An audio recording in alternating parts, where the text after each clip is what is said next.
yang minta izin. Oke. Saya cek dulu kehadirannya, walaupun ini seharusnya ada 50 ya. Nggak apa-apa deh ya, udah ada 42 kok. Jeremy? Hadir, Bu. Adek? Hadir, Bu. Sophie? Hadir, Ibu. Miftah? Hadir, Bu.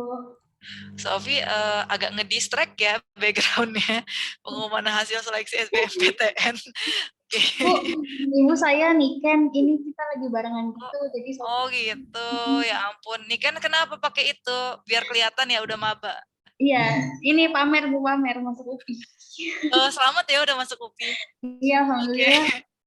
Selanjutnya ada Dava. Hadir, Bu. Berarti banyak yang bisa bareng ya kalian ya udah kos-kosan bareng. Silvi. Hadir, Ibu. Amel.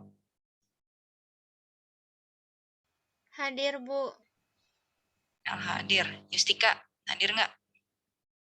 Hadir, Bu. Ini, Bu, sinyalnya udah hujan. Udah mulai di saya udah gelap tapi belum udah gelap banget di sini. Poppy. Hadir, Ibu. Esa. Hadir, Bu. Niken tadi mana dia? Muncul lagi nih Niken nih. Hadir, Bu.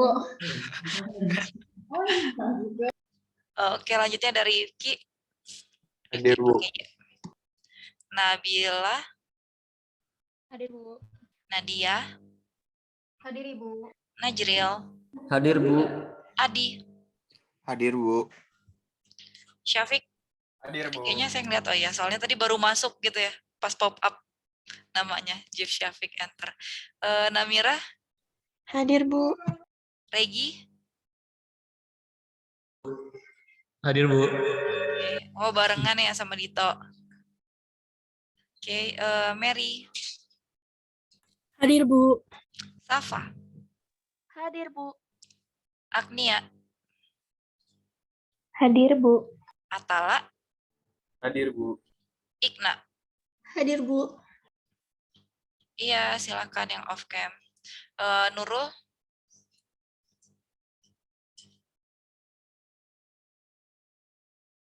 Nurul ada? Belum. Tegar, mana tadi Tegar? Izin off cam. Hadir, izin. Bu. Ini ya, Bu. Oke, ada Esi. Tadi PP kelewat. PP ada nggak? Hadir, Bu. PP hadir. Esi hadir nggak? Esi masih sakit? Minggu lalu soalnya sakit di sini. Oke, nanti dicek Dito. Dito muncul lagi di kamera, Dito. Hadir, Bu. Oke. Selanjutnya ada Indra. Hadir, Bu. Indra hadir. Tiffany. Hadir, Ibu. Faiha. Hadir, Ibu. Oke, Dita. Hadir, Bu. Rifki. Hadir, Bu. Putri. Hadir, Ibu. Bayan. Hadir, Bu. Nida. Hadir, Bu. Fuji. Hadir, Bu. Devita. Hadir, Bu. Dimas. Hadir, Ibu. Oh, ini Sania, Puji, Devita nih satu ini nih, satu kamera. Oke, Sania ada juga di situ. Oke. Irna. Hadir, Bu. Iya, nggak apa-apa Dita, ada yang ngisi off cam. Ilham. Hadir, Bu. Siapa nih? Vicky ada? Vicky pakai Y. Hadir, Bu. Oke. Flynn.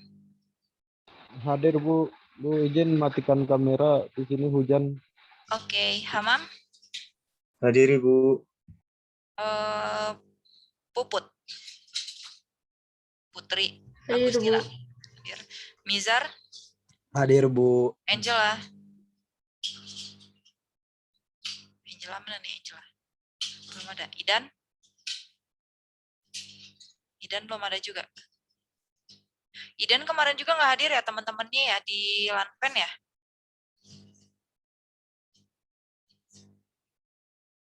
Oke, kalau ada yang tahu kabarnya Idan bisa tolong nanti diinfokan ke saya ya. Oke, berarti seperti biasa. Ibu maaf, Ya, oh Angela ada. ada Ibu hadir. Angela jangan di ghosting ya sayangnya ya. Iya Ibu. Oke, selanjutnya seperti biasa nanti kalau yang misalnya hadirnya terlambat ini masih belum ada siapa nih? Nurul, Esi, Ilham. Ilham belum ada ya benar ya? Ilham udah belum sih? Ilham belum ya? Sama Idan. Nanti kalau ada seperti biasa diingatkan temannya untuk di chat di bawah. Jadi kalau misalnya tidak konfirmasi kehadiran, khawatirnya saya anggapnya tidak hadir gitu. Kecuali memang aktif dalam bertanya gitu ya, kelihatan gitu kan. Dan aktif kamera atau misalnya ada jelas berpartisipasi dalam perkuliahan gitu. Oke, bagaimana ini kelompok? Iya, nggak apa-apa yang jelas. Saya juga di sini kayaknya nggak tahu nih udah mulai belum ya. Tuh, jadi kalau di tempat saya itu kan datarannya paling tinggi. Kalau hujannya udah mau mulai, dari jauh tuh kayak kelihatan gitu loh, ngedeket gitu. Gitu. Jadi itu udah kelihatan udah mulai di sana gitu. Airnya udah mulai kayak kecil ngegelap gitu. Berarti sekitar 5 menit 10 menit lagi nyampe di hujannya. Oke, kita hari ini masih membahas tentang konsep manusia sebagai makhluk pendidikan gitu ya. Dan untuk kelompok 3 sudah siap atau masih membutuhkan waktu lagi nih? Siap, Bu. Oh, udah siap ya, sangat-sangat siap untuk dilanjutkan. Kita udah 2 minggu gitu ya, untuk ini 2 minggu perkuliahan terakhirnya tentang pedagogik. Oke, untuk kelompok 3 seperti biasa, berarti waktunya sampai setengah 6, antara jam setengah 6 sampai setengah 6 lewat 10 itu maksimal, gitu ya. Oke, untuk kelompok 3 saya persilahkan.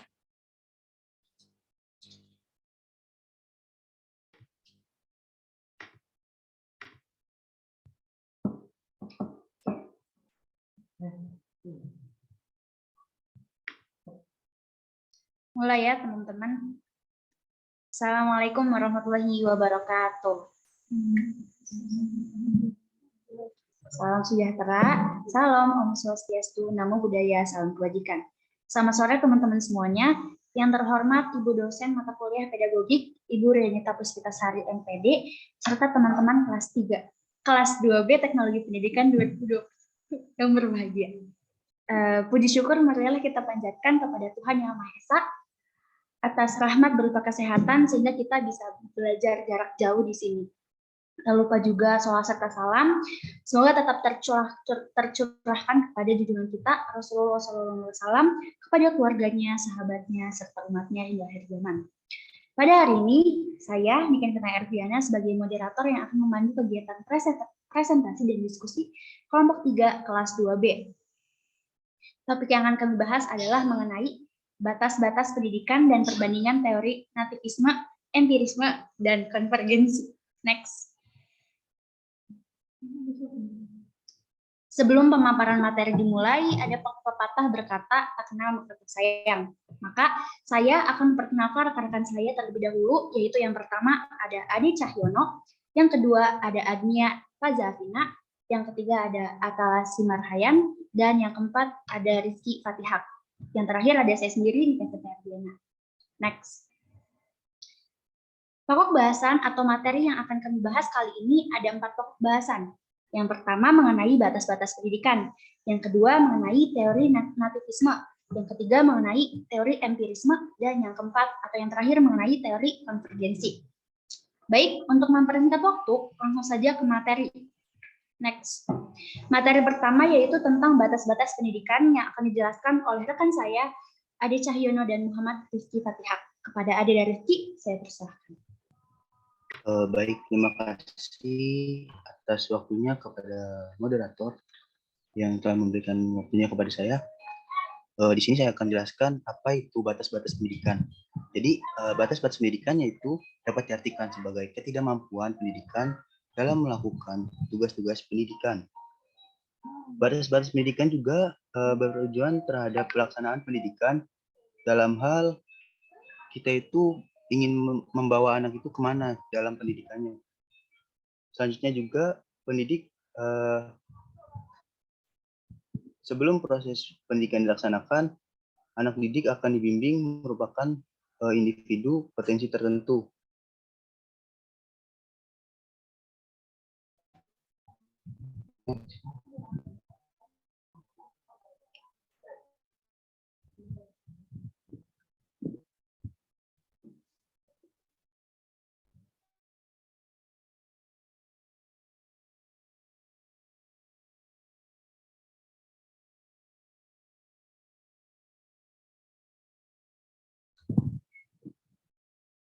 Cek, cek, cek.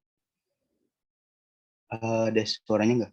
Mohon maaf, Ade, bisa off cam aja biar suaranya jelas. Oh iya. Baik. Saya ulangi ya.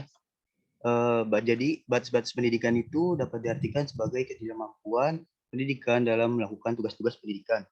Jadi dalam pendidikan, sebuah manusia tidak begitu saja dapat dilaksanakan tanpa memperhatikan batas-batas yang dapat mempengaruhinya. Dan tujuan pendidikan membatasi terhadap pelaksanaan pendidikan, yaitu dalam hal ini mau kemana sih anak itu dibawa dalam mendidik anak gitu. Next.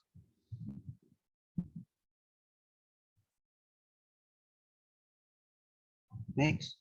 Ya. Dan selanjutnya itu ada batas-batas yang mempengaruhi pendidikan. Yang pertama yaitu ada pendidik. Pendidik adalah orang dewasa yang bertanggung jawab mendidik anak untuk mencapai tujuan, yaitu kedewasaan. Di antaranya yaitu ada orang tua, merupakan pendidik kodrati pada hakikat tidak bisa digantikan oleh orang lain.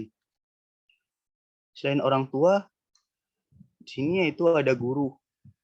Tapi guru juga sebagai pengganti orang tua tidak benar dapat digantikan sepenuhnya, seperti tugas, fungsi, dan peran orang tua. Next. Aspek pribadi. Belum. Yang selanjutnya itu ada aspek pribadi anak didik. Aspek pribadi anak didik yaitu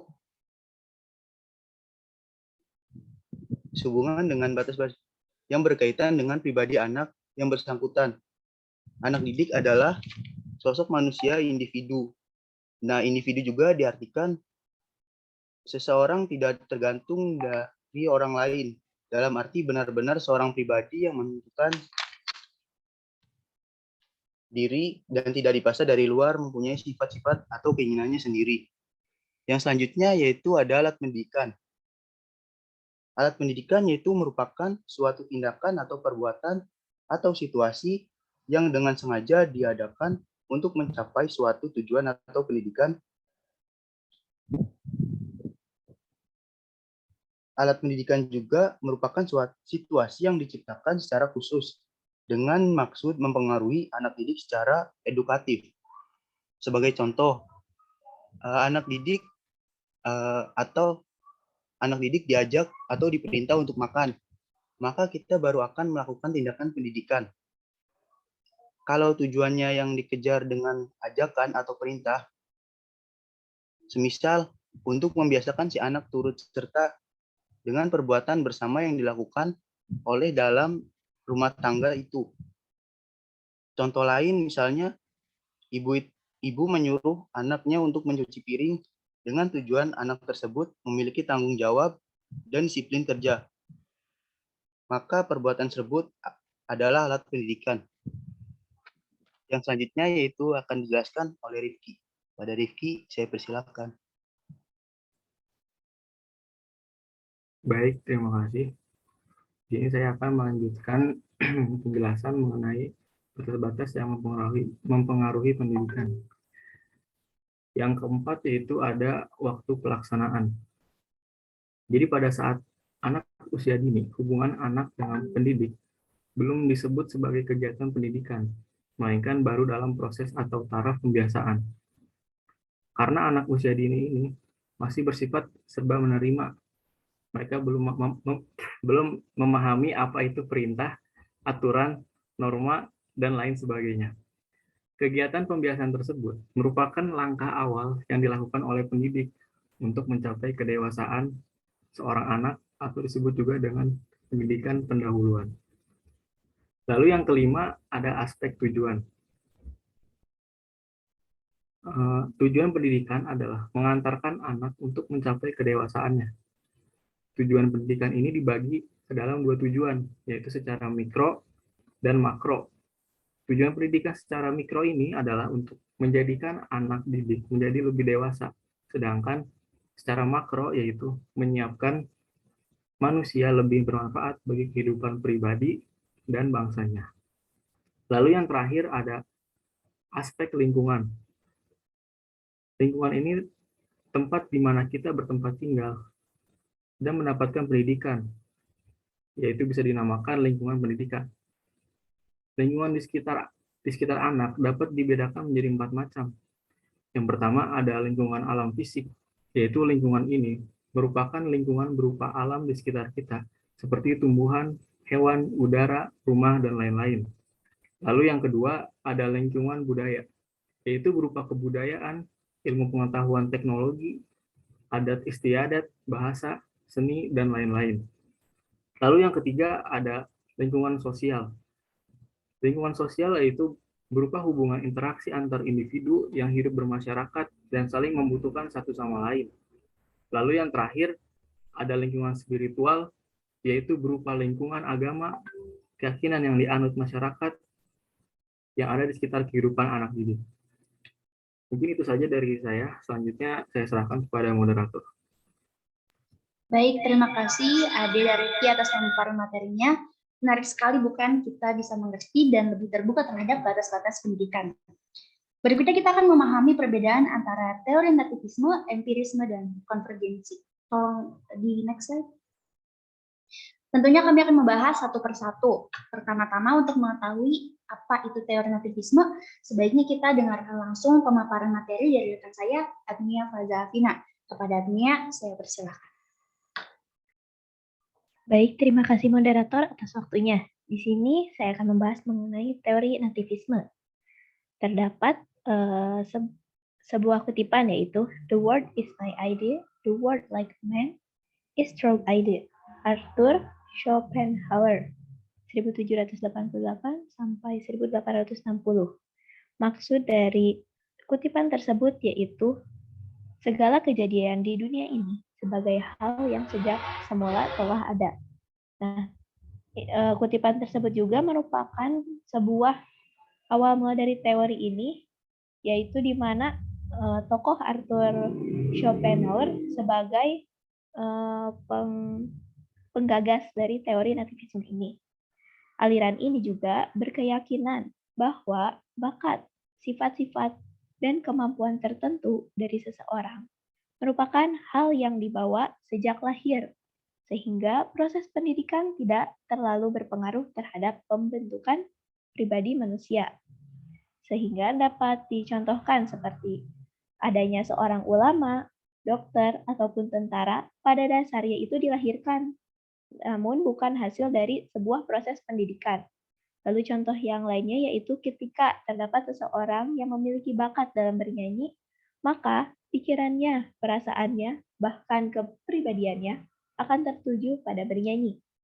Kemudian, apabila teori nativisme ini digunakan secara konsisten dalam penyelenggaraan pendidikan, maka akan terdapat implikasi dalam pendidikan, seperti halnya adanya kebebasan dalam mengelola pendidikan dengan mencakup semua komponen pendidikan seperti pendidik, peserta didik, ataupun alat pendidikan yang dapat dikelola secara bebas.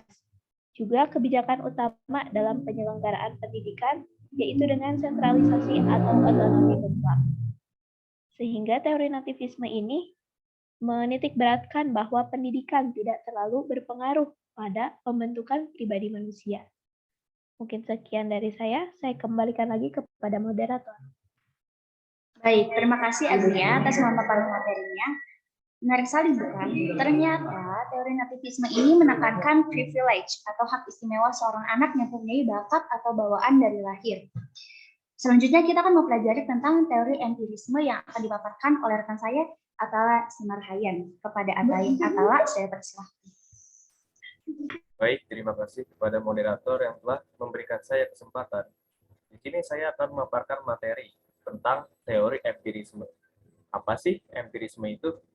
Yang pertama kita harus tahu dulu, Empirisme itu berasal dari kata Yunani, empiria, yang berarti pengalaman indrawi. Aliran empirisme juga bisa disebut dengan aliran environmentalisme, atau dalam bahasa Inggris disebut environment, yang artinya lingkungan. Empirisme secara langsung bertentangan dengan nativisme. Kalau nativisme berpendapat bahwa perkembangan manusia itu semata-mata tergantung pada faktor dasar, maka empirisme berpendapat bahwa perkembangan itu semata-mata tergantung pada faktor lingkungan, sedangkan faktor dasar itu tidak memainkan peranan sama sekali. Lalu, teori empirisme yang dikemukakan oleh John Locke menyebutkan bahwa keadaan manusia saat dilahirkan diumpamakan sebagai tabula rasa, yaitu bagaikan meja yang dilapisi lilin yang digunakan di sekolah dalam rangka belajar menulis. Menurut teori tabula rasa, bahwa anak yang baru dilahirkan itu diumpamakan sebagai kertas putih bersih yang belum ditulisi apa-apa. Sejak lahir, anak tidak memiliki bakat dan pembawaan apapun. Anak dapat dibentuk semaunya pendidik. Di sini, kekuatan untuk membentuk anak ada pada pendidik, sehingga lingkungan dalam hal ini berandil besar atas pembentukan anak. Dalam ilmu pendidikan, empirisme disebut juga dengan optimisme pedagogik, yang mengatakan bahwa perkembangan anak menjadi manusia dewasa ditentukan oleh lingkungannya atau oleh pendidikan dan pengalaman yang diterimanya sejak kecil. Sekian pemaparan materi dari saya kembalikan kepada moderator. Baik, terima kasih Atala atas pemaparan materinya. Ternyata kita tahu nih teori empirisme ini kebalikan dari teori nativisme. Ketika nativisme lebih menekankan privilege atau hak istimewa seorang anak yang memiliki bakat atau bawaan dari lahir, teori empirisme justru sebaliknya. Teori empirisme menekankan bahwa anak dapat dididik semau pendidik, artinya lingkunganlah yang membentuk. Sangat menarik. Menurut teman-teman gimana? Apakah keadaan manusia itu sesuai dengan bawaan atau karena usaha? Atau karena lingkungan? Coba jawab dalam hati dulu ya. Karena sepertinya ini akan nyambung ke teori konvergensi yang akan dipaparkan oleh saya sendiri. Next slide. Konvergensi berasal dari bahasa Inggris, dari kata convergency. Artinya pertemuan pada satu titik. Zahara Idris pada tahun 1987 mengatakan bahwa aliran ini mempertemukan atau mengawinkan dua aliran yang berlawanan yang tadi Agnia dan Atala sudah sebutin, yaitu antara nativisme dan empirisme. Perkembangan seseorang tergantung pada minat bakat dan juga lingkungannya. Dengan kata lain, minat bakat dan lingkungan mempengaruhi perkembangan seseorang, bukan hanya lingkungan aja atau minat bakatnya aja. Minat bakat seseorang baru berkembang karena pengaruh lingkungan. Hendaknya pendidik dapat menciptakan lingkungan yang tepat dan cukup kaya atau beraneka ragam, agar bakat yang ada dari lahir dapat berkembang semaksimal mungkin. Nah, aliran ini tuh menganggap bahwa teori-teori sebelumnya saling mempengaruhi. Contohnya gini, anak dalam tahun pertama belajar ngoceh nih, terus baru kemudian bercakap-cakap. Dorongan dan bakat untuk dia bercakap-cakap itu udah ada. Nah, terus karena dia niru suara-suara dari ibunya, dari orang sekelilingnya, yang dengar dan niru itu mendorong dia untuk berkembang. Jadi kalau nggak ada bantuan dari luar yang merangsangnya, dia nggak bisa gitu. Bener nggak? Ya kan? Terus berdasarkan uraian mengenai aliran-aliran doktrin filosofis yang berhubungan dengan proses perkembangan di atas, faktor yang mempengaruhi tinggi rendahnya mutu hasil perkembangan siswa pada dasarnya terdiri dua macam. Next. Yang pertama nih, ada faktor internal, yaitu faktor yang ada dalam diri siswa itu sendiri, yang meliputi pembawaan dan potensi psikologis tertentu yang turut dikembangkan oleh dirinya sendiri.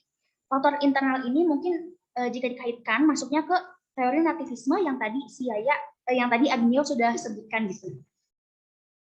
Sedangkan yang kedua ada faktor eksternal nih, yaitu hal-hal yang datang atau ada di luar diri siswa yang meliputi lingkungan, khususnya pendidikan, dan pengalaman berinteraksi siswa dengan lingkungannya gitu. Nah, faktor eksternal ini kalau dikaitkan mungkin masuknya ke teori empirisme yang tadi Atala udah sebutin. Next. Aliran konvergensi yang sekarang saya lagi jelasin ini, yang kita pelajarin sekarang, mengingatkan saya kepada teori psikologi yang dicetuskan oleh John B. Watson. Nama teorinya adalah teori behaviorisme. Mungkin teman-teman semua udah pernah dengar, karena pas semester 1 juga kita belajar tentang matkul teori komunikasi. Nah, teori behaviorisme ini emang awalnya teori psikologi, tapi udah berkembang juga jadi teori komunikasi. Jadi Watson nih ngebuat teori ini pada tahun 1913. Teori ini berupa menjelaskan perilaku selalu dimulai dengan adanya rangsangan, yaitu berupa stimulus dan diikuti oleh suatu reaksi berupa respon terhadap rangsangan itu. Nah, aliran ini itu memandang manusia seperti mesin yang dapat dikendalikan perilakunya lewat suatu pengkondisian. Si Watson juga ngomong nih dengan tegas, menolak pengaruh naluri atau insting atau kesadaran terhadap perilaku. Jadi setiap perilaku itu dapat dipelajari menurut stimulus dan juga respon. Teori behaviorisme ini nggak mau mempersoalkan gitu manusia itu baik atau jelek, rasional atau emosional. Behaviorisme itu cuma ingin tahu perilaku dapat dikendalikan oleh faktor-faktor lingkungan. Jadi kalau kita kaitkan teori behaviorisme itu ternyata mirip-mirip nih sama teori empirisme, yaitu yang tentang lingkungan gitu. Faktor-faktor lingkungan itu penting banget. Ada nih kata-kata Watson yang benar-benar sensasional pada zamannya. Watson tuh bilang kira-kira gini, dalam tanda kutip ya, kasih gue bayi yang sehat, gue bisa jadiin dia orang hebat di bidang apapun. Mau dokter, pengacara, bahkan gue bisa latih dia jadi pencuri sekalipun. Gak peduli rasnya apa, kepribadiannya apa, selama bayi itu sehat, ya dia bisa dibentuk. Artinya, faktor lingkungan itu adalah faktor terbesar menurut teori behaviorisme ini, kalau kita hubungkan ke teori empirisme yang tadi Atala sudah jelaskan.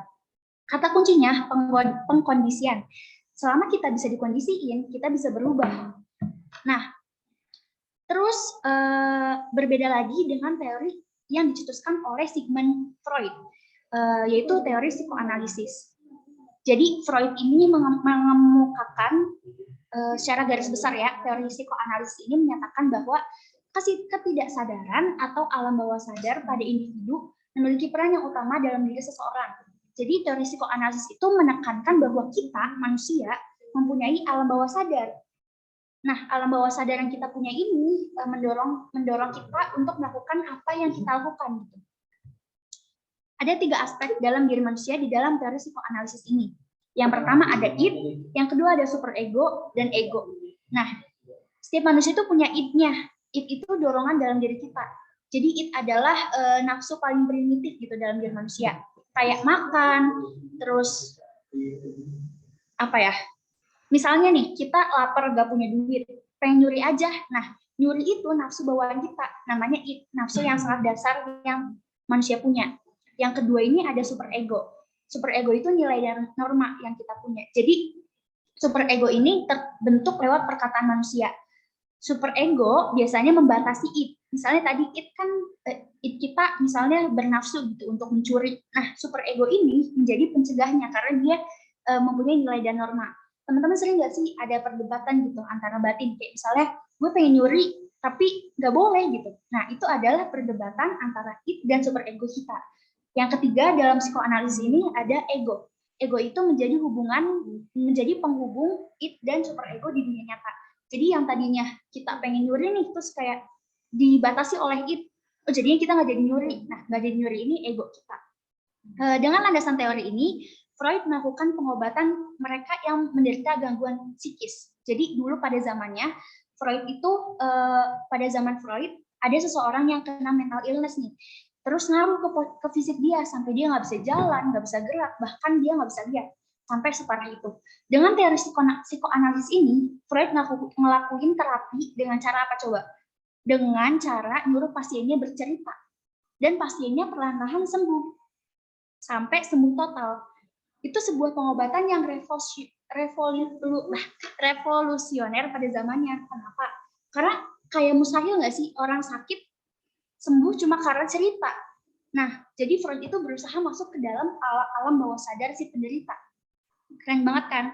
Jadi teori Freud ini ternyata manusia tuh emang punya gitu, punya alam bawah sadar gitu, dan punya bawaan yang tadi teori nativisme yang tadi Agnia jelaskan. Oh, terus tadi Watson nggak ada pembuktiannya dong. Watson juga dengan teori behaviorismenya sempat ngelakuin percobaan kepada bayi umur 9 bulan. Bayinya tuh dinamain Little John. Cuma kalau sekarang eksperimennya dicobain kayaknya udah melanggar etika. Kenapa? Karena Watson bereksperimen kepada Little John ini di sebuah ruangan kosong. John tuh ditaruh bersama tikus putih. Terus setiap John mau megang tikusnya, ada suara ngegelegar di samping telinganya. Setiap John mau megang pasti ada suara itu. Terus-terusan dikondisiin kayak gitu. Bahkan apapun yang berbulu putih, jadi hal itu ngebuat John nangis dan John takut sama apapun, kayak tikus dia takut tikus putih, sampai apapun yang berbulu putih dia takut. Contohnya kayak jenggot Santa Claus aja dia takut. Jadi ternyata manusia juga selain punya alam bawah sadar juga bisa dikondisikan gitu. Eksperimen yang tadi Watson lakuin.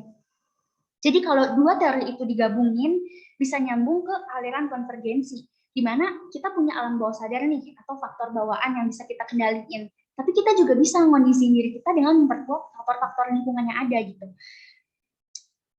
Gitu sih teman-teman. Baiklah, alhamdulillah untuk pemaparan materi sudah selesai. Sekarang kita masuk ke sesi tanya jawab dan diskusi. Untuk sesi ini akan dibatasi 3 pertanyaan terlebih dahulu yang akan kami tampung. Untuk teman-teman yang ingin bertanya, bisa raise hand terlebih dahulu.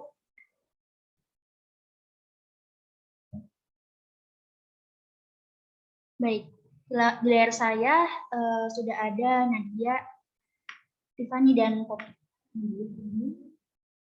Pada Nadia, saya persilakan. Mau nanya kelompok 3 ya. Beneran bisa? Mau nanya nih. Boleh. Mohon maaf, suaranya kurang jelas. Oh, diketik aja gimana? Oh, boleh. Baik, sekarang Tiffany boleh bertanya. Ya, sebelumnya apa suara saya terdengar? Terdengar jelas. Oke, siap. Sebentar nih. Ya, jadi gini, sebelumnya terima kasih banyak untuk kesempatannya. Berkaitan dengan materi ini, saya ingin berbagi pengalaman. Sebentar.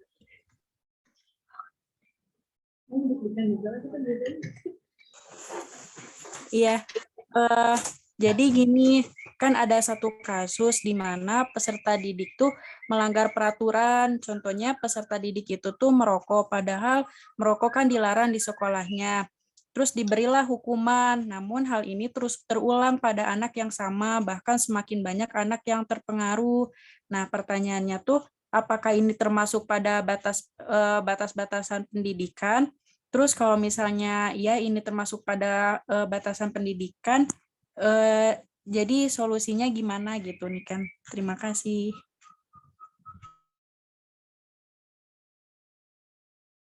Baik, terima kasih Tiffany.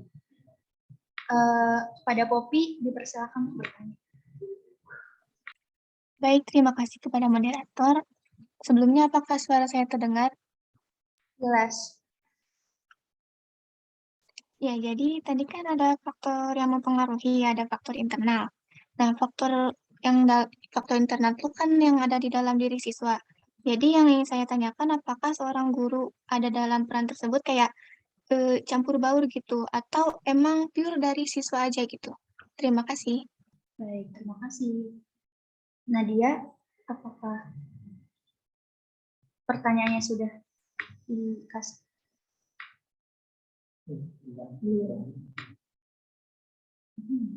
Punten Nadia.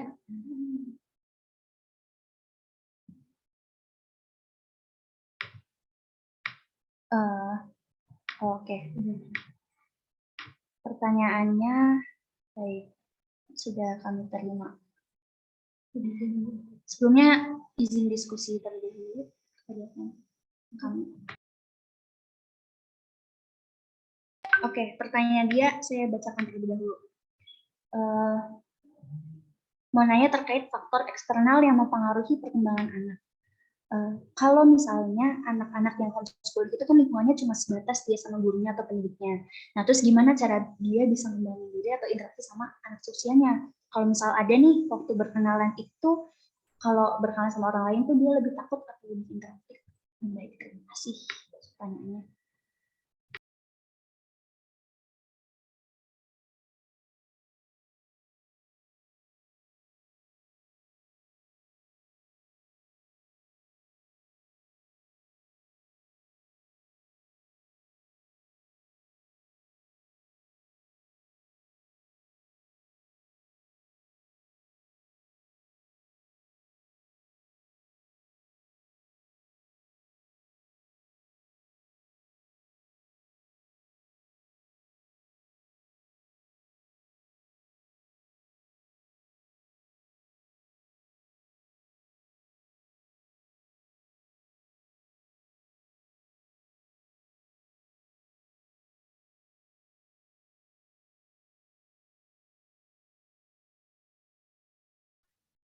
Baik, izin menjawab pertanyaan dari Tiffany.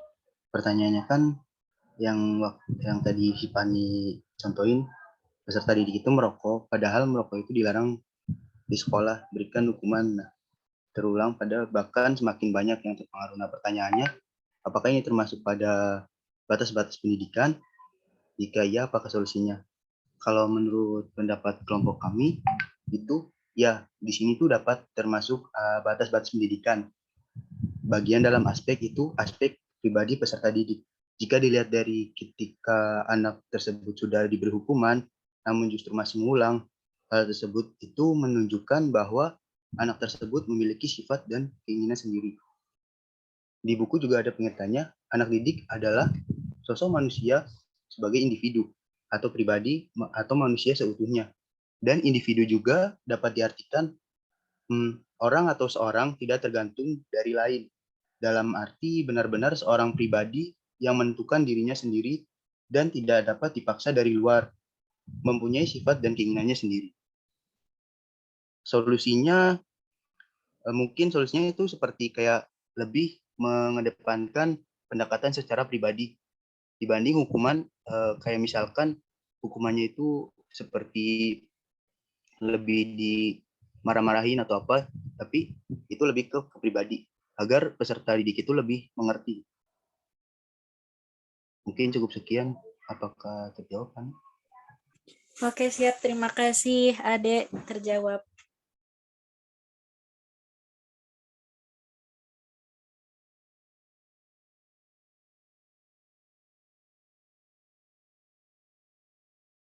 Baik, izin menjawab pertanyaan dari Nadia. Kalau terkait faktor eksternal yang mempengaruhi perkembangan anak, kalau misalnya anak yang homeschooling itu kan lingkungannya cuma sebatas dia sama gurunya. Terus gimana cara dia ngembangin atau interaksi sama anak usianya? Apakah waktu kenalan dia takut atau malah lebih interaktif? Setahu saya, anak homeschooling itu nggak selalu cuma berdua sama gurunya. Malah biasanya anak yang homeschooling itu memperbanyak kegiatan di luar kelas.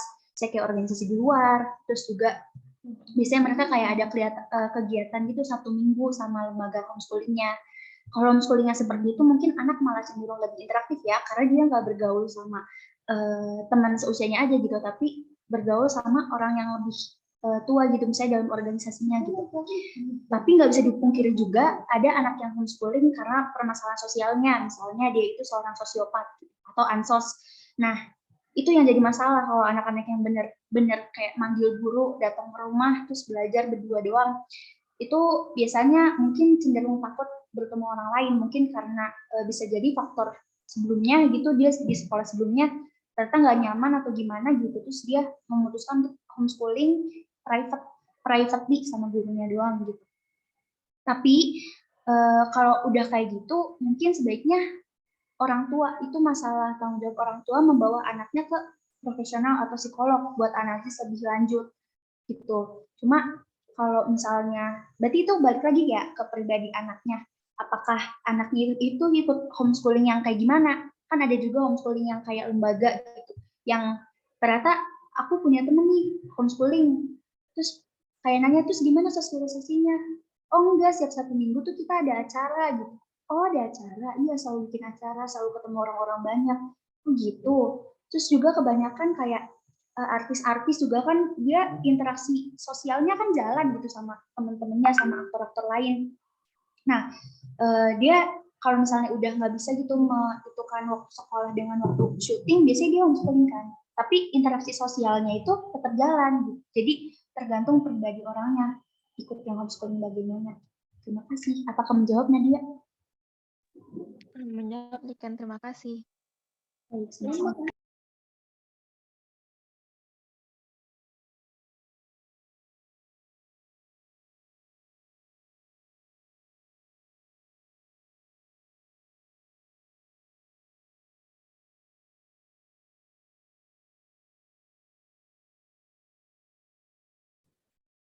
Ingin menjawab pertanyaan dari Poppy mengenai faktor internal, apakah guru masuk ke dalam peran tersebut dan apakah guru itu dapat membuat mental anak merasa tidak nyaman. Jadi guru sangat bisa membuat mental anak itu menjadi penakut atau tidak nyaman. Dengan seperti itu berarti masuknya itu ke faktor eksternal, yang karena guru adalah orang lain yang ada di lingkungan kita. Mungkin seperti itu aja dari saya. Tolong jawab. Oke. Baik, menjawab. Terima kasih.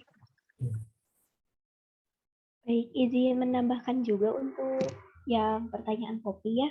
Kalau di pembahasan kita kali ini tuh kan kayak faktor internal tuh lebih kepada bakat, sifat, atau kemampuannya itu. Nah, jadi kalau guru di sini mungkin lebih ditekankan dari faktor luarnya gitu yang mempengaruhi kepada anak didik tersebut.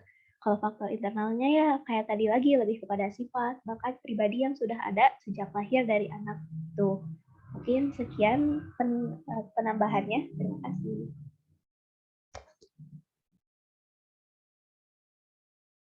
Baik, teman-teman, apakah ada yang mau menambahkan atau mau bertanya, mau berdiskusi? Silahkan banget ya, di sini terbuka open discussion. Boleh, raise hand. Ini materinya seru banget. Kayak, ayo siapa yang mau mendiskusikan?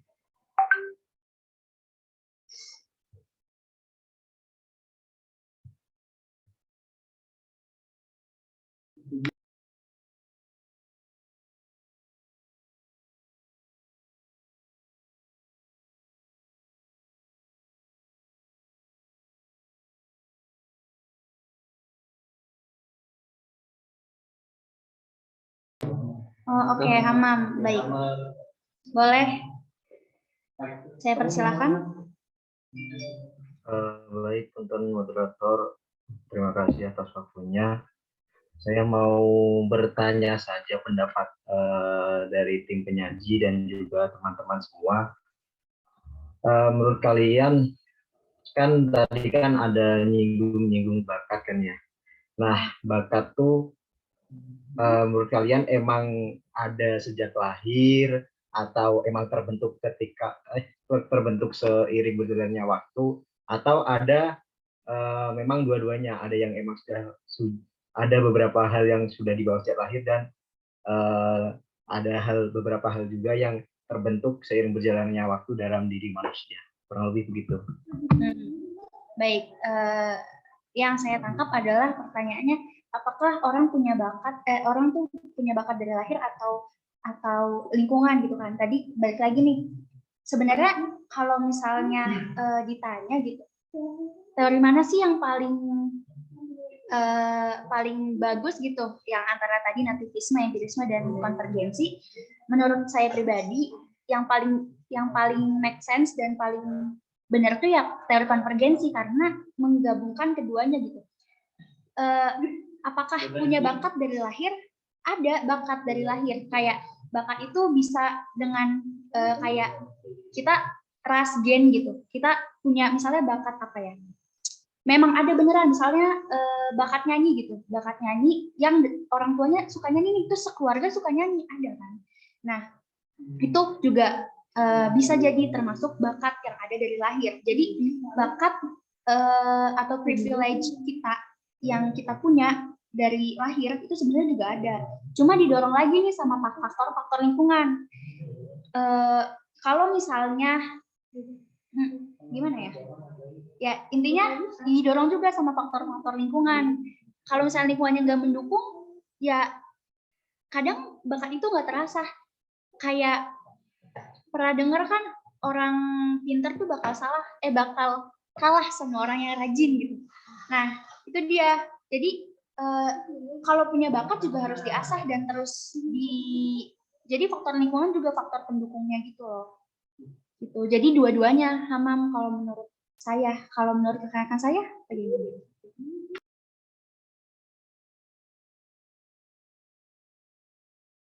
Ayo nih yang lain gimana? Masa Niken aja dari 48? Iya. Menurut Ade gimana nih, Dek? Kalau menurut Ade juga sama sih kayak Niken.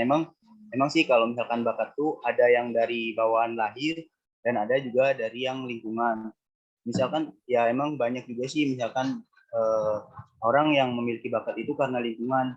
Kayak misalkan dia tuh ikut kayak misalkan kegiatan apa gitu, kayak misalkan seni apa sih namanya, kayak bakat keahliannya mereka tuh dalam lingkungannya yang mendukung gitu. Kan ada juga bisa mereka tuh ingin nginiin bakatnya tapi dalam lingkungannya itu tidak mendukung. Jadi dia tuh untuk mengeluarkan bakatnya tuh kayak susah gitu. Jadi ya intinya bakat itu diinin dua faktor, antara dari apa namanya bawaan dan sama lingkungan.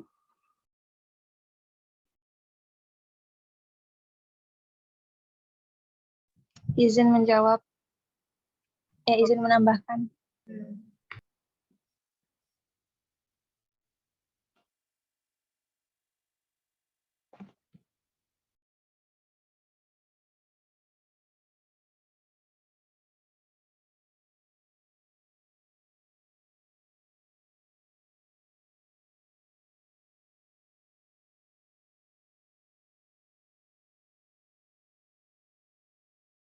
Irna sepertinya terlempar.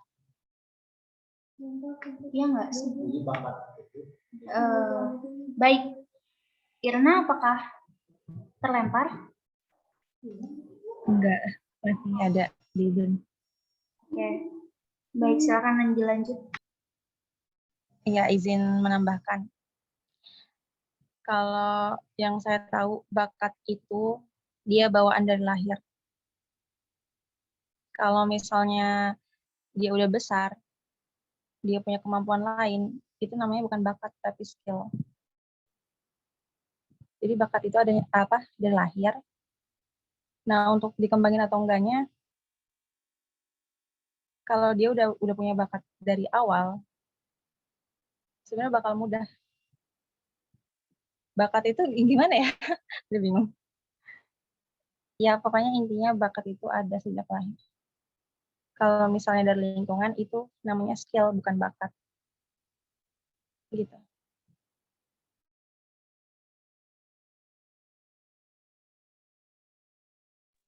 Punten moderator, terima kasih ya Pak atas jawabannya. Punten moderator, itu di chat katanya ada yang nggak punya bakat tuh, gimana tuh? Saya emang nggak punya bakat. Justika pasti punya, tapi kadang tuh kita nggak pernah ngulik gitu, atau enggak kadang bakat tuh orang lain yang lihat gitu, kayak kamu kayaknya berbakat di ini deh gitu, atau Justika bisa tes psikologi aja tuh, jadi tahu bakatnya di mana nih gitu. Kayaknya Atala dari tadi pengen jawab tapi nggak ini ya, kayak terserobot gitu. Jadi itu gini. Atala boleh menyampaikan pendapatnya, boleh menyanggah Irna atau menambahkan atau ingin menjawab Hamam gitu, boleh.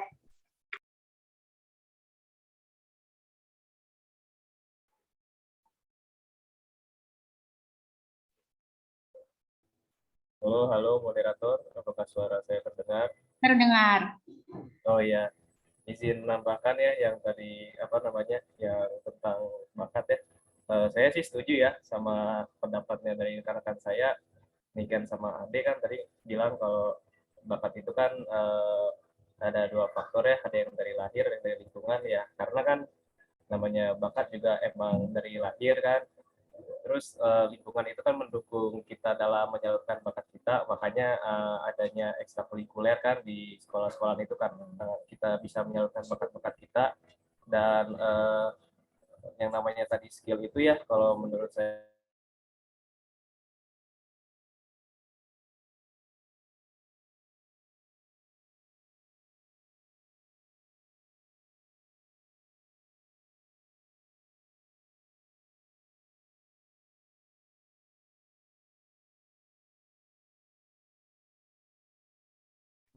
Sepertinya Atala sinyalnya sedikit terganggu. Halo Atala, apakah terdengar? Nah, sepertinya terganggu. Baik, teman-teman barangkali ada yang mau nambahin lagi gitu, atau mau nambahin,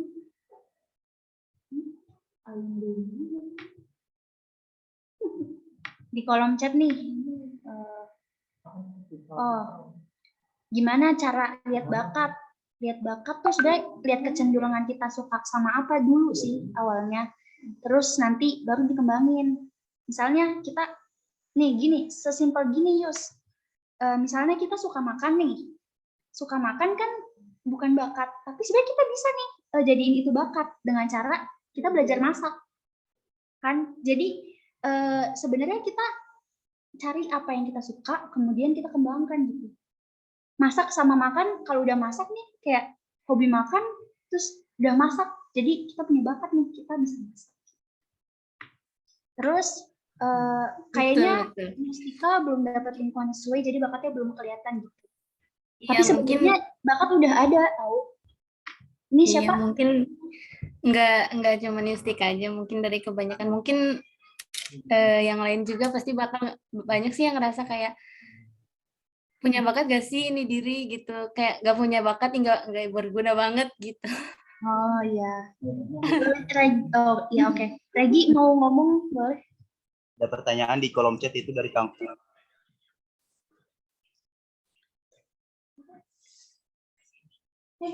Oh.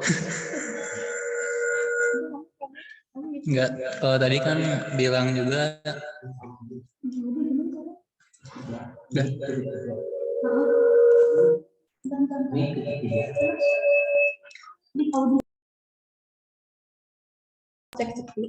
Ya kan tadi juga Niken bilang kalau misalkan kita punya kesukaan itu bisa kita jadiin bakat. Terus apa bedanya bakat sama hobi sebenarnya? Karena kadang hobi itu tidak sesuai dengan bakat, tapi hobi itu sama sesuai kesukaan kita gitu. Gimana nih? Hobi sama bakat beda gitu maksudnya? Enggak, ya jadi ya hobi itu sama bakat beda atau sama? Oh, kamu nanya gitu? Iya. Baik. Baik. Oh iya Ken, itu sama ada pertanyaan lagi Ken di kolom chat dari Kang Vin. Waduh, banyak banget ya. Yang mana kita sebagai calon pendidik, apa yang menjadi tangan kita sebagai pendidik dalam batas-batas pendidikan gitu. Tadi itu dulu ya.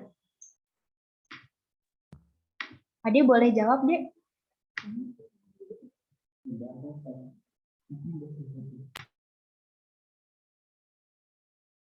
Rifki boleh jawab. Apa sih yang menjadi tantangan kita gitu dalam batas-batas pendidikan ini? Mulai. Baik, sepertinya Rifki.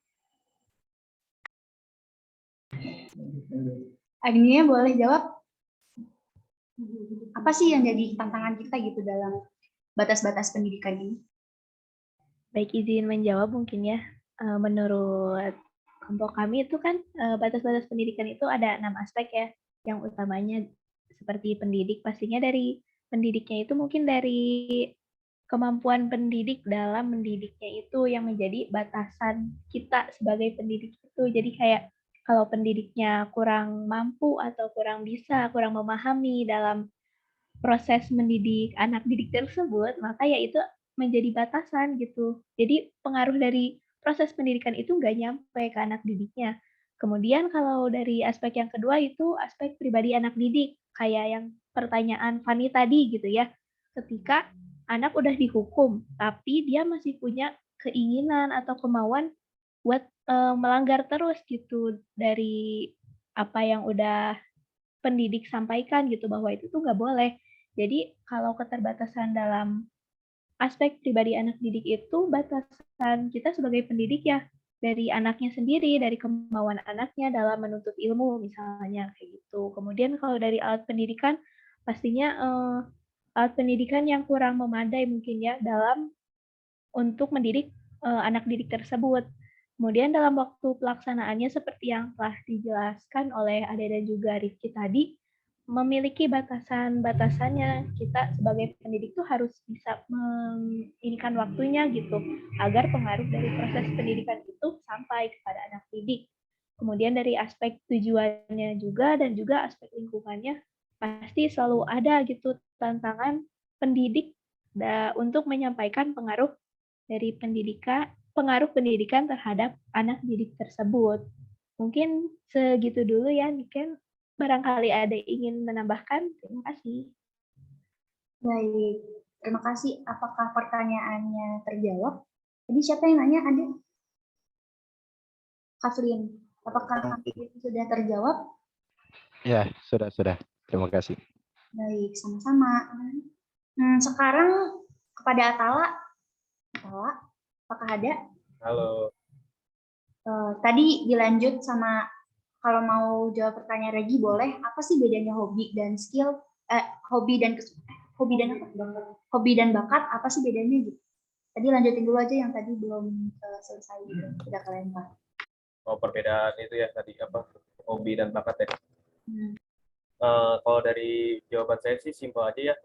Kalau bakat tentu jadi hobi. Udah itu aja.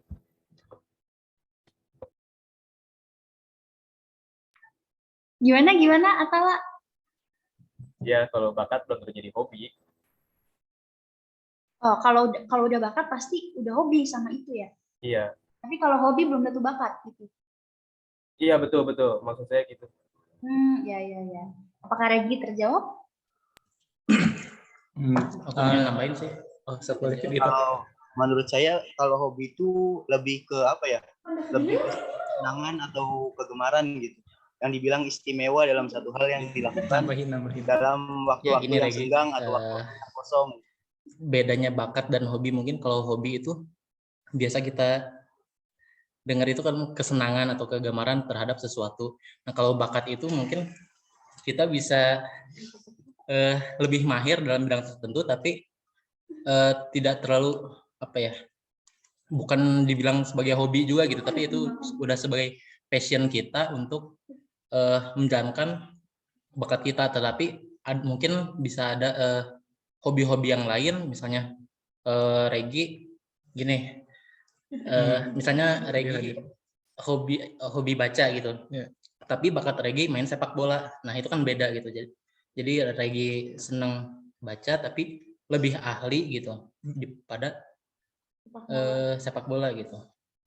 Oh, gitu sih. Jadi kalau tadi itu hobi itu kadang berhubungan dengan kesukaan. Iya. Tapi kesukaan juga bisa kita latih dan bisa menjadi bakat gitu ya. Iya, benar. Oh, oke. Was. Oke, sip. Semua.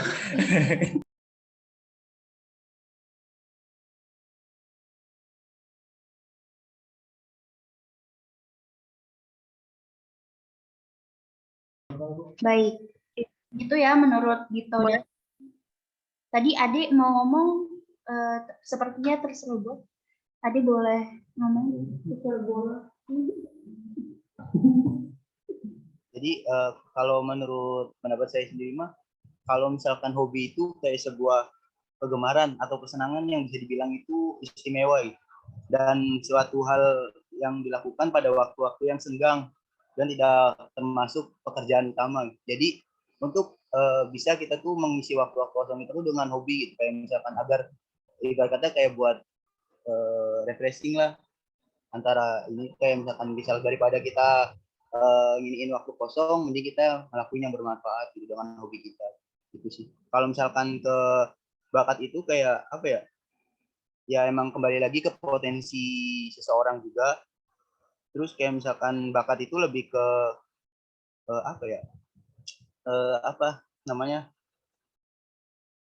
kemampuan yang bisa diasah sehingga bisa, tapi emang bakat sama hobi itu emang gak jauh beda sih. Cuman kalau misalkan bakat emang bisa bawaan dari kecil juga.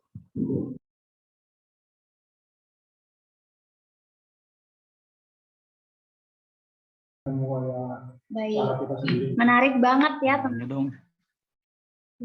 Ade pasti banyak nih bakatnya, apa aja di bakatnya Dek? Oke. Mau nanya boleh nggak? Hah? Mau nanya? Ya boleh.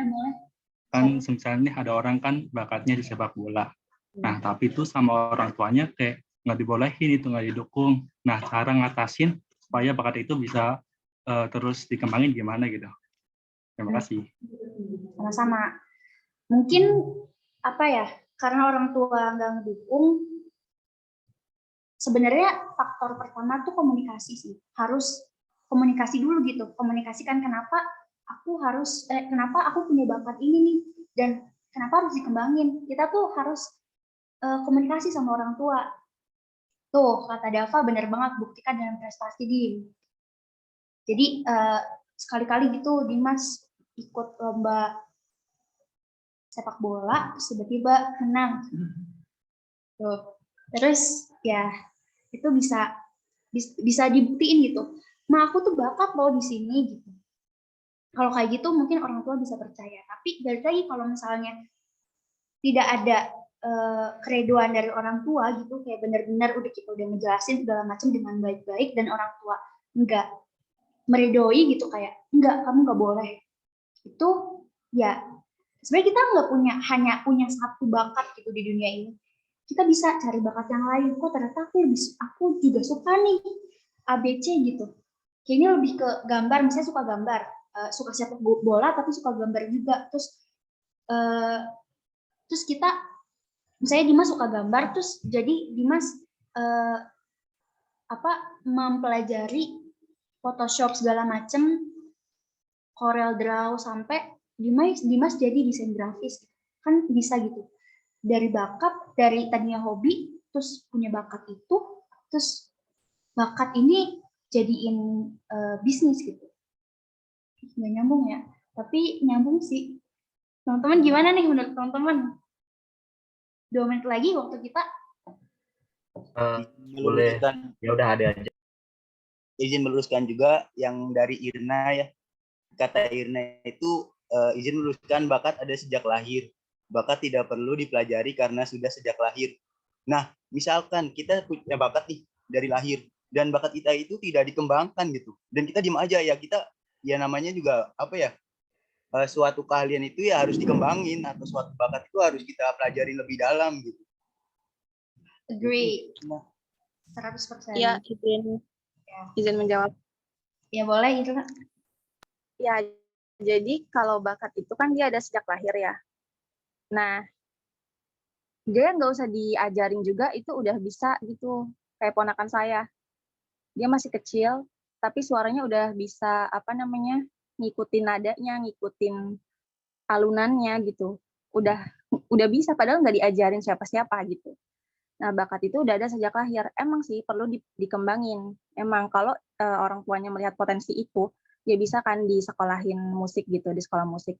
Nah, tapi tadi kan, ini punten ya, ini kan tadi contohin kita belajar masak, itu bisa jadi bakat. Itu bukan bakat, tapi itu kemampuan atau skill yang emang dipelajari dulu gitu. Izin menambahkan lagi Kak. Boleh. Misalkan kita kembali lagi ya. Kalau misalkan yang kata Irna tadi itu keponakannya memiliki suara yang bagus dan dia itu bisa memiliki nada gitu yang kayak misalkan ya tanpa diajari. Itu kembali lagi ke orangnya juga. Setiap orang juga karena dia tuh memiliki bakat atau kemampuan itu berbeda.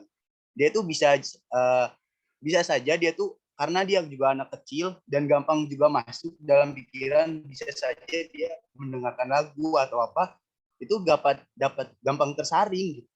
Dibandingkan misalkan kalau misalkan dia udah gede, terus misalkan ya contohnya Ade misalkan kayak dengerin aja terus giniin, kita tuh harus lama gitu karena pemikiran kita masih udah banyak pemikirannya masuk gitu. Dibandingkan anak kecil, kalau misalkan anak kecil yang misalkan bener itu langsung itu nggak mungkin biasanya gitu, pasti ada yang dimasukin gitu ke ini.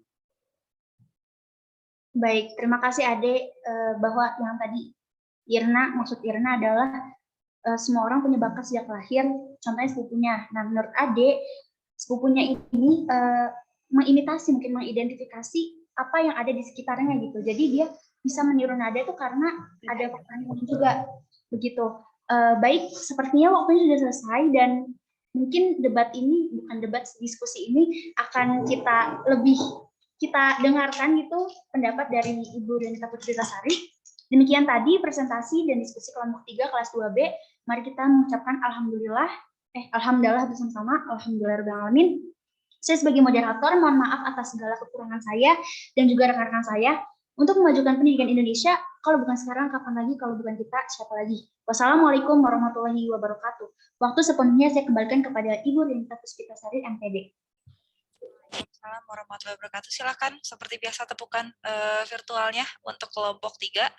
Berikan tepuk tangan untuk Ade, Atala, Rifki, Niken, dan juga Agnia, juga teman-teman yang sudah bertanya dan juga sudah memberikan jawaban berkontribusi di sini gitu. Oke. Ini kenapa ya setiap kita ngomongin bakat gitu ya atau minat tuh kayaknya pertanyaannya akan nggak berhenti gitu, dan sepertinya akan terjadi lagi. Jangan khawatir apabila belum puas sekarang, karena nanti ada bab 6 lagi di landasan pendidikan, yaitu ngomongin landasan psikologis pendidikan. Balik lagi ada minat bakat lagi yang akan kita bahas gitu ya. Jadi karena itu bagian yang biasanya sampai sekarang bisa dibilang persoalan yang oleh para peneliti juga nggak selesai gitu ditelitinya ya. Sampai sekarang minat dan bakat itu gitu. Banyak banget tulisan buku-buku dan lain sebagainya. Gitu. Oke, coba saya cek dulu dari ini berarti berapa pertanyaan tentang bakat minat nih? 1, 2, 3, 4, 5, 6. Berarti 3 ya, 3 yang tentang minat bakat, 3 yang secara umum. Oke, dari yang ini dulu dari Nadia ya. Nah, terkait faktor eksternal yang mempengaruhi perkembangan anak, kalau misal anak-anak yang homeschooling itu kan lingkungannya cuma sebatas dia sama gurunya atau pendidiknya. Nah, terus gimana cara dia bisa ngembangi diri atau interaksi sama anak-anak seusianya gitu ya? Benar nggak Nadia? Iya Ibu gitu. Ya. Iya Ibu gitu. Sebenarnya homeschooling itu ada beberapa tipe yang harus kita pahami dulu. Ada yang pure di rumah bersama orang tuanya atau beberapa guru yang dipanggil gitu ya. Ada yang pure sama guru nggak sama orang tua dipanggil ke rumah. Ada juga yang sekolah tapi seperti homeschooling kayak yang dikembangkan yang dikelola oleh Kak Seto. Nanti bisa di searching ya. Jadi dia sebenarnya sekolah tapi nuansanya kayak rumah gitu. Jadi benar-benar dikondisikan kayak bajunya tidak seragam seperti di sekolah umum gitu ya. Terus menyesuaikan dengan kebutuhan dan minat bakat siswanya juga gitu. Jadi dia lebih kayak mengkondisikan. Sebentar ya, 1 menit. Dek, kaki turun. Ya, terima kasih. Ya, selanjutnya, jadi kalau tanya nanti berpengaruh nggak sih? Kalau ini berarti fokusnya kepada perkembangan sosial emosional gitu ya, kalau di dalam manusia gitu. Tergantung kurikulum dan proses pembelajarannya, karena beragam. Ada yang memang fokus di rumah minim interaksi, karena misalnya ada nih beberapa yang dia tuh fokus homeschooling karena ingin target masuk ke universitas tertentu. Pernah ngedengar nggak sih? Kayak dia mau persiapan, misalnya mau masuk universitas di kayak universitas internasional gitu ya, atau SMA-nya internasional. Jadi sejak dia usia kayak SD gitu, di homeschooling kan. Pelajarannya difokuskan pada materi-materi tertentu. Karena homeschooling itu memang nggak belajar semua pelajaran. Dia ada yang memfokuskan pada bidang-bidang tertentu. Nah, kalau fokusnya ke arah sana, pasti itu berpengaruh banget buat si sosial emosionalnya gitu. Jadi kalau ditanya apakah mungkin berpengaruh, mungkin berpengaruh gitu. Terus berbeda juga ya pastinya, walaupun ada juga yang homeschooling itu dikondisikan kayak dia tuh, saya pernah ketemu sama dosen UPI yang dia tuh anaknya homeschooling, anaknya SD. Waktu itu saya ketemu ketika lagi pelatihan penulisan cerita anak-anak gitu. Jadi ketika ngobrol sama beliau itu sejak anaknya TK itu homeschooling, pada saat itu udah kelas 4 atau 5 SD gitu.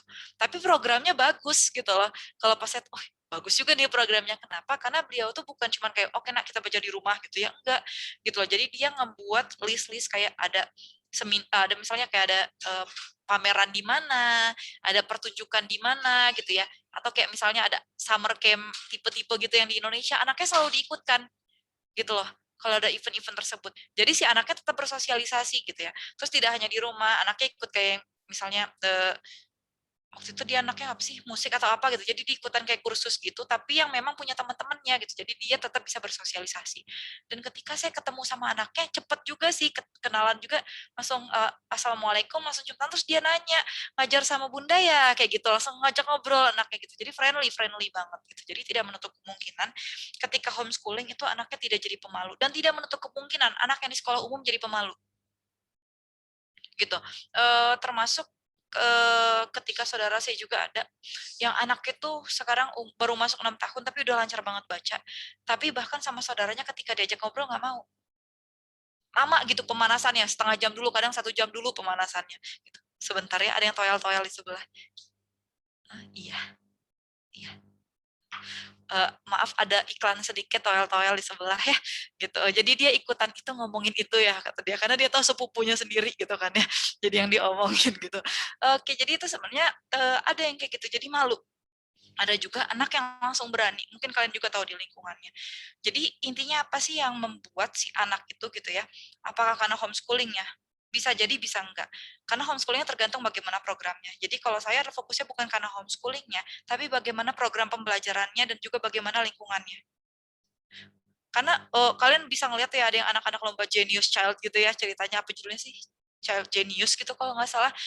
Dan dia tuh anak-anak homeschooling, tapi orang tuanya fokusnya kepada kognitif.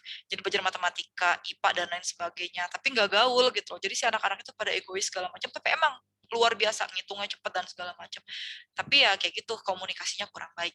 Nah itu jadi kalau ditanya apakah karena homeschoolingnya, enggak sih. Jadi kalau tanya apakah bisa menyebabkan nih, misalnya karena lingkungannya sebatas guru sama pendidiknya, kalau memang dia dibatasi oleh orang tuanya, fokus hanya hal tertentu, iya dia akan terbatas. Tapi kalau orang tuanya mengembangkan programnya itu, seperti yang kayak saya bilang itu, yang saya ketemu anak itu, dan dia ngobrol gitu kan, iya nanti aku sama bunda program selanjutnya itu mau ada pameran mobil, aku disuruh ngobrol nanti sama orang-orang yang ada di sana, kayak misalnya nanya mobil ini gimana dan segala macam, dia disuruh wawancara gitu. Itu kan program ya sebenarnya yang membuat dia berani di depan umum gitu ngomongnya gitu.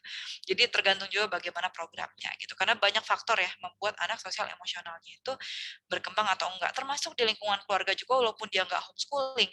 Kalau ketika dia pulang sekolah anak yang enggak diajak ngobrol gitu ya, biarin aja segala macam, itu juga bisa menghambat perkembangan sosial emosional.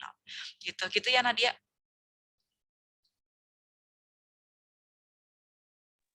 Gimana? Iya, Bu, mengerti, Bu. Iya, Mengerti, Bu. Terima saya kasih. nanya dulu. Adek boleh jadi contoh nggak disebutin? Boleh. Bici sebutin boleh ya? Cerita ya. Izin dulu anaknya ada di sini. Jadi misalnya contohnya kayak ponakan saya sendiri gitu kan ya. Kalau misalnya ditanya, Bu, apakah sosial emosionalnya cukup berkembang?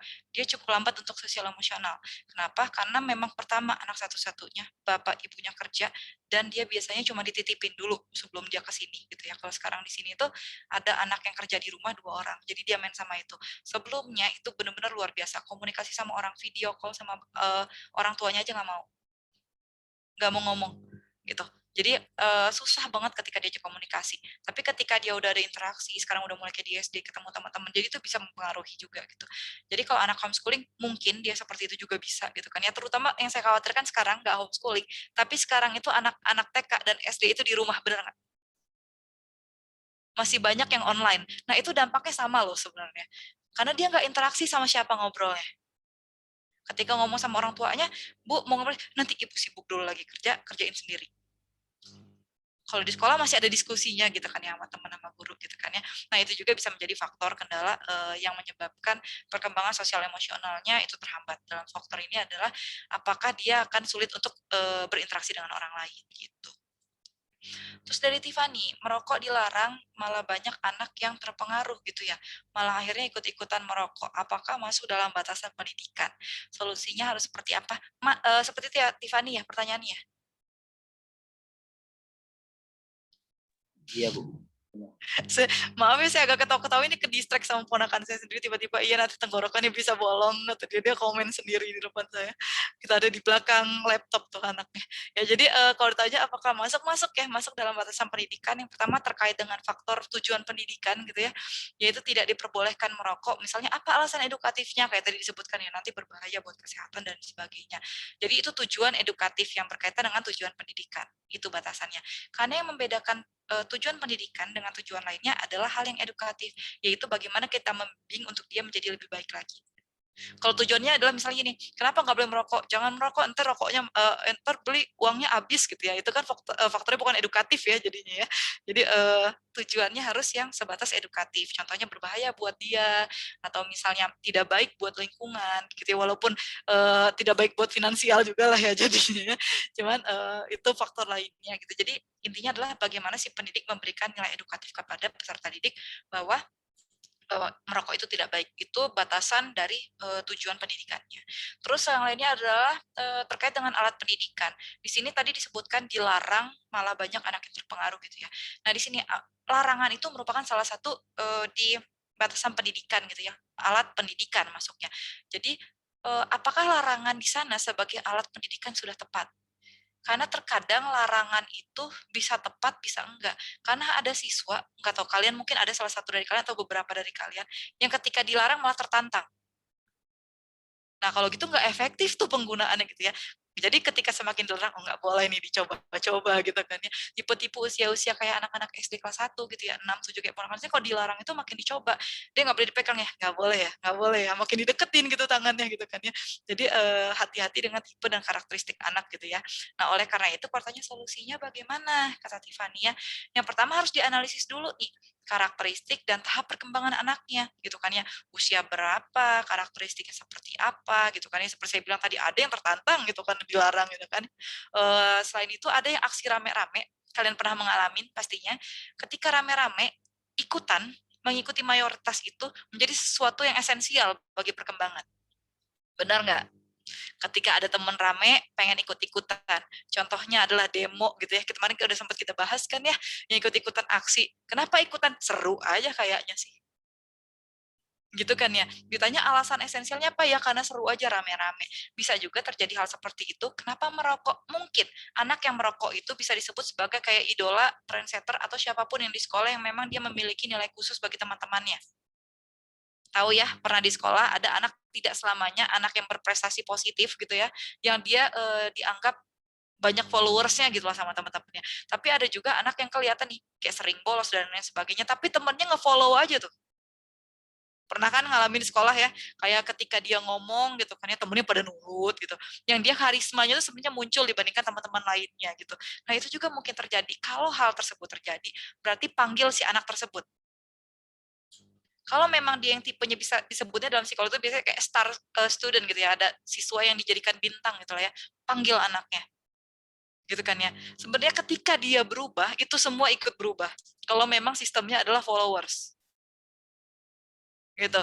Jadi biasanya ketika saya juga waktu di sini, dulu waktu saya masih di SMK jadi pembimbing gitu, kalau saya itu bukan ngerokok, tapi namanya perkampungan gitu ya, ada anak-anak yang mulai coba-coba miras lah gitu ya, dan kebetulan mata pelajaran saya adalah hari Senin gitu, berarti abis weekend gitu kan ya. Jadi kadang-kadang ketika hadir, karena siswanya sedikit juga gitu di sekolahnya, terkadang ada upacara, kadang enggak gitu kan ya, karena waktu itu berapa sih, karena sekolahnya juga cuman total 20 sekian anak gitu kan ya, SMK gitu kan ya, SMK komputer gitu, dan mayoritasnya cowok gitu anak-anaknya. Jadi ketika datang ke sekolah tuh ada yang matanya merah segala macam gitu kan, dia tanya kenapa, ngantuk teh gitu-gitu, tapi kelihatan lah masih sepoi-sepoi lah kayak gitu ya, gitu ceritanya gitu kan. Jadi kelihatan nih mana anak yang jadi starnya, panggil dianya jadiin ketua kelas, tanggung jawab ya. Jadi teman-teman kamu tuh ngelihat kamu gitu kan ya. Dan dengan kita memberikan dia tanggung jawab, tapi jangan sepenuhnya dilepas, udah tanggung jawabnya terus tinggalin, nggak kayak gitu. Kita masih ada kontrol di sana, tapi berikan dia kesempatan untuk bertanggung jawab kepada teman-temannya. Kamu kan calon pemimpin, bisa memimpin teman-temannya, teman-teman ngikutin gitu kan ya. Jadi menurut kamu gimana? Contoh yang baiknya gimana nih baiknya?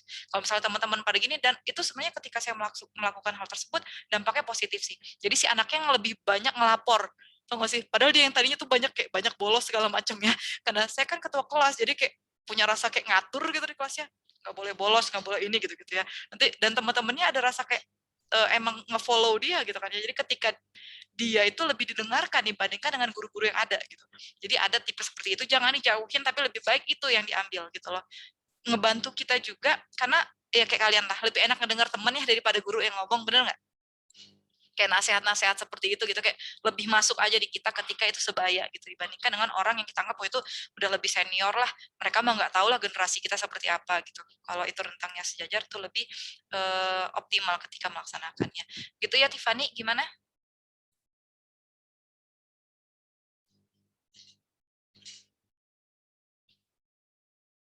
Tiffany? Oke, nanti bisa di komen di bawah. Ini iklan di belakang saya punten ya kalau dia lewat sana lewat sini. Oke, selanjutnya ada pertanyaan dari Poppy. Ada faktor internal, apakah guru dapat mencampuri urusan tersebut? Benar nggak sih kayak faktor internal untuk motivasi ya? Benar nggak? Benar, Poppy. Main yuk. Apakah Poppy hadir? Apakah Poppy ada di sini? Oh ya, oke. Gitu pertanyaannya. Jadi kalau tanya faktor internal memang sesuatu yang muncul ya dalam diri. Misalnya ketika mau belajar, bukan karena takut kepada guru, tapi karena rasa penasaran nih, kepo gitu, pengen tahu ini kenapa sih seperti ini gitu ya. Nah itu biasanya adalah faktor motivasi internal, yaitu muncul pada diri seseorang.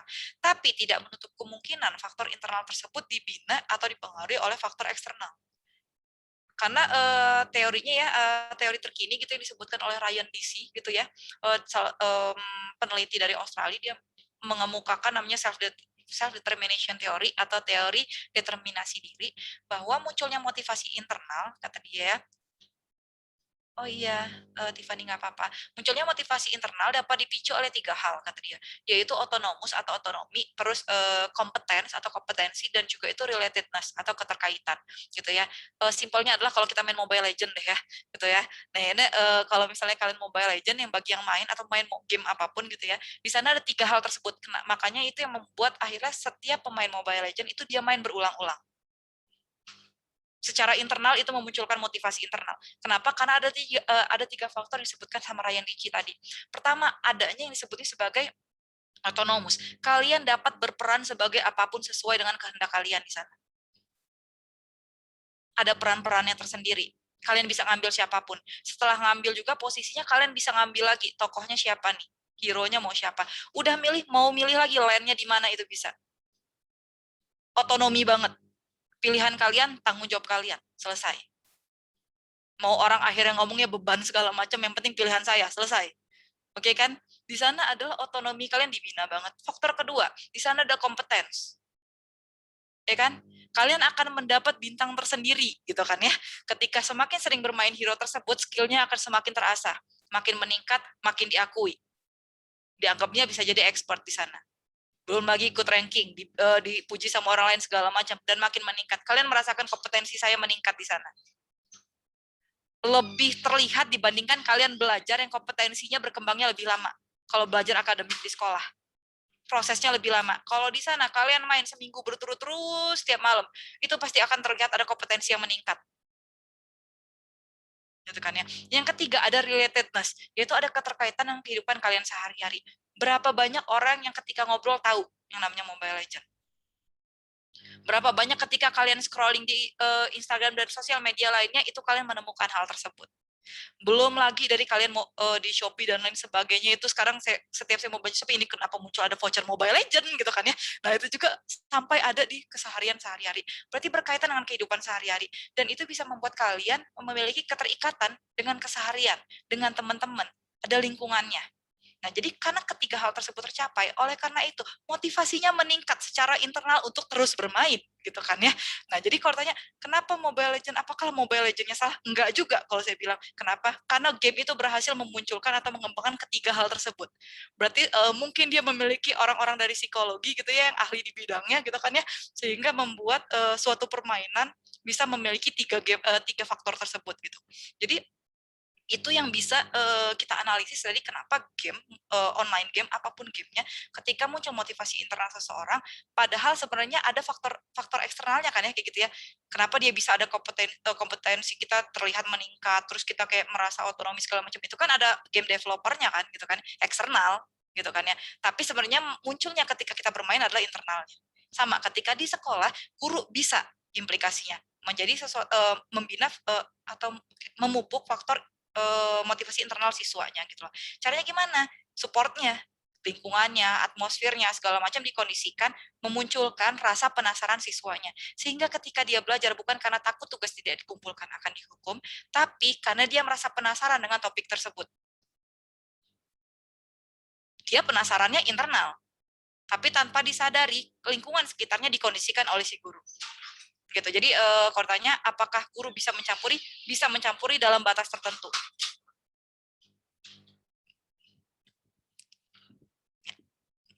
Maaf ya, kata dia. Mungkin kedengaran sama kalian tiba-tiba geruduk gitu, mainannya jatuh. Oke, itu yang berkaitan dengan faktor internal dan eksternal yang terkait bagaimana guru mengimplementasikannya di sekolah. Gitu ya, Poppy ya.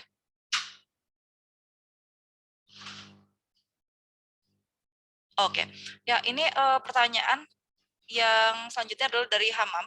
Apakah bakat memang ada sejak lahir atau seiringnya waktu ataukah keduanya gitu ya. Terus pertanyaan Regi, apakah bakat dan minat sama? Ini semuanya nih ngomongin bakat minat gitu ya. Terus dari Dimas, berbakat di bidang sepak bola tidak diizinkan orang tua. Bagaimana untuk hal tersebut? Oke, saya gabungkan pertama dari Hamam sama Regi gitu ya. Ya karena apakah bakat dan minat sama apakah bakat memang ada sejak lahir atau terbentuk seiringnya waktu. Kalau ada teori konvergensi berarti dia penggabungan antara keduanya, tapi bukan juga skill.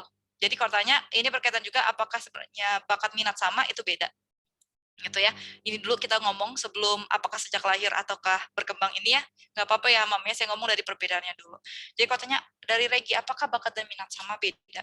Jadi minat itu kalau kalian tahu lebih ke interest ya, kalau kalian tahu kan ya, atau misalnya sesuatu ketika kalian tertarik kepada hal tertentu.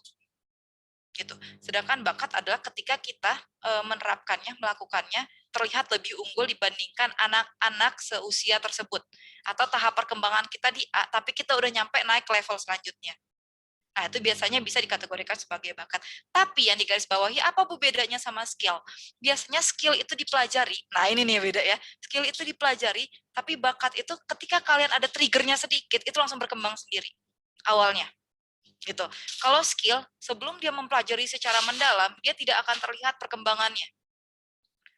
Tapi kalau misalnya bakat, ada aja dikit gitu ya, lingkungannya yang memicu bakat itu dia sadarin, itu langsung berkembangnya cepat.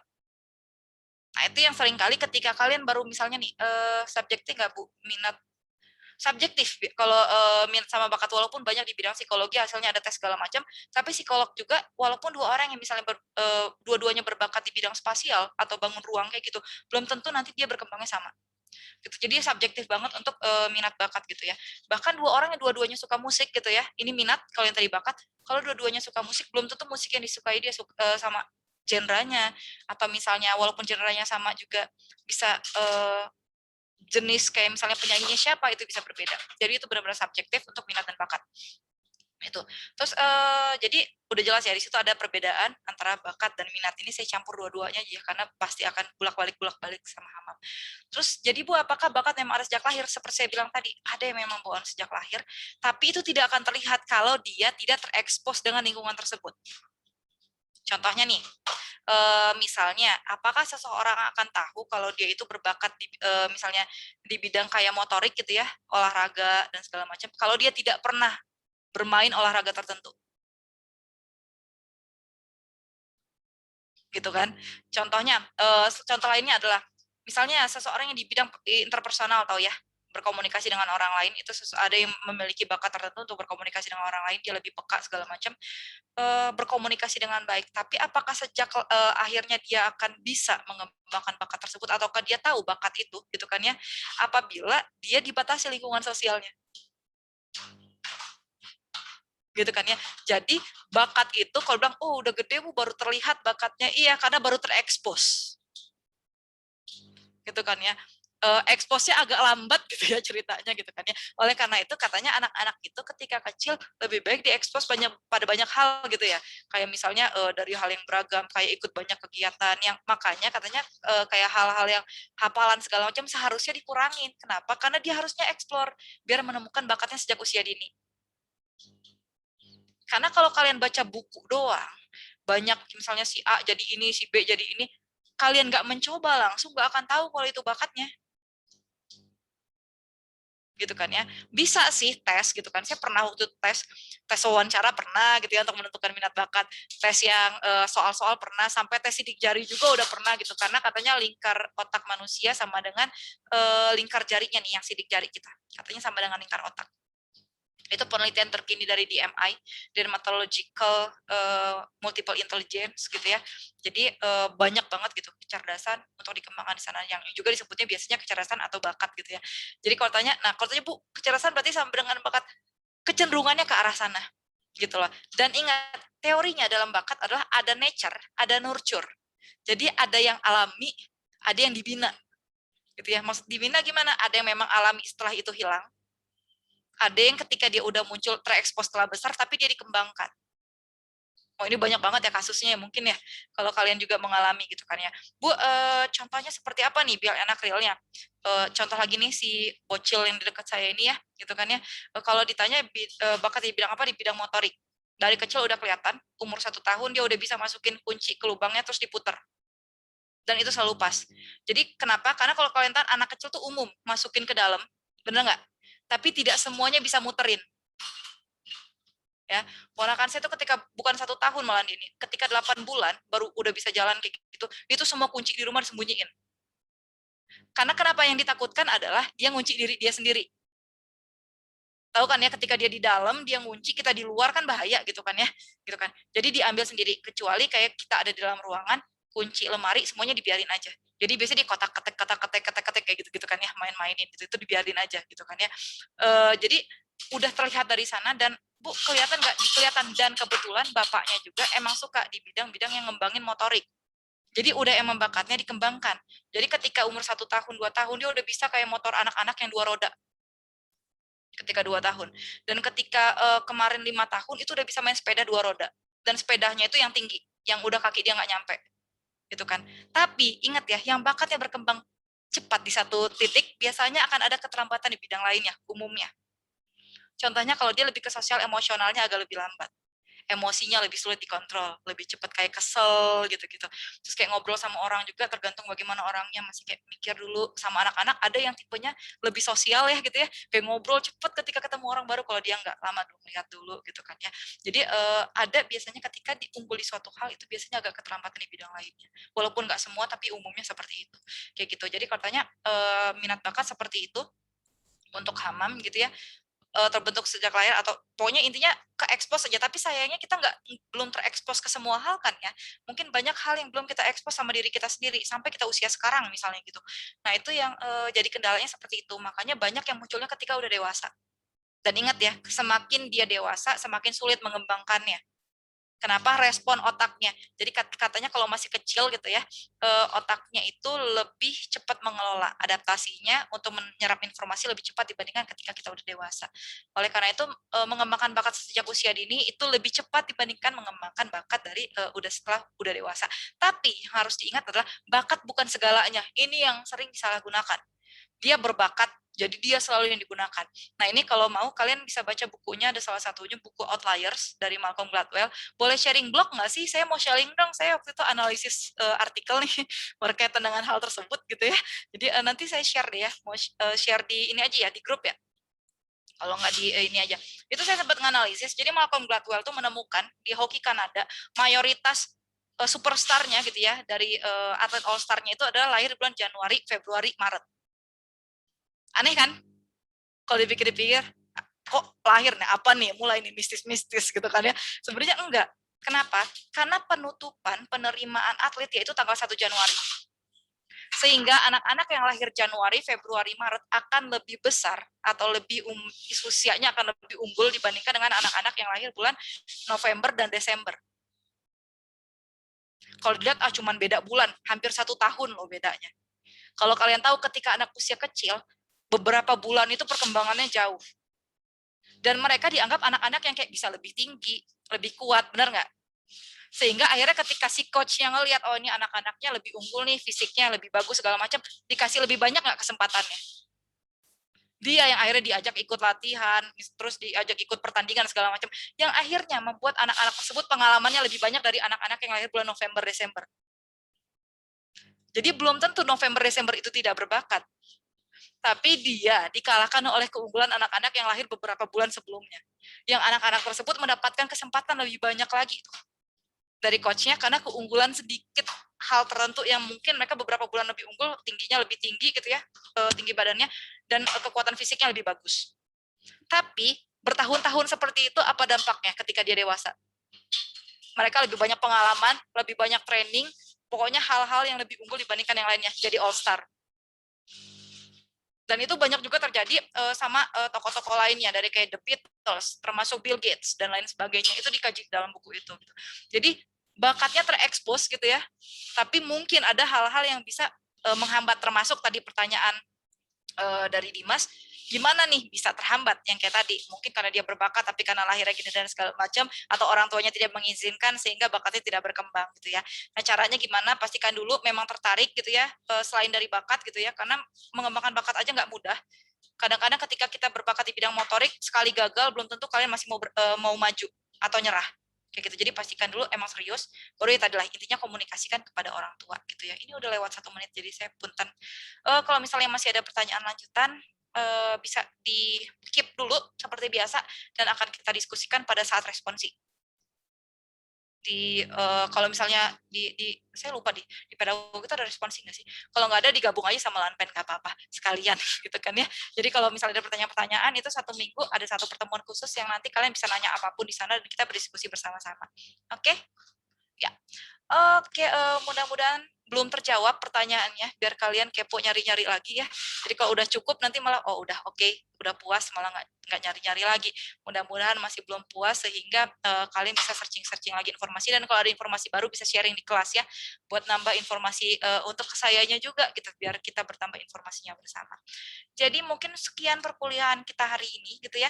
Stay safe, stay healthy buat kalian semua, tetap jaga kesehatan, apalagi kayak pandemi COVID-19 ini masih belum dianggap selesai gitu ya, karena masih banyak juga di daerah juga yang menolak untuk divaksin, masih ada gitu.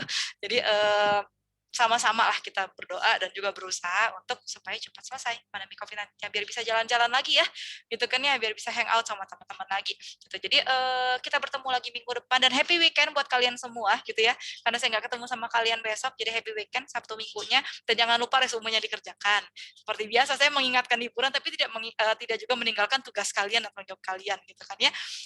Kita berjumpa lagi minggu depan. Sekian dari saya, wassalamualaikum warahmatullahi wabarakatuh. Waalaikumsalam warahmatullahi wabarakatuh.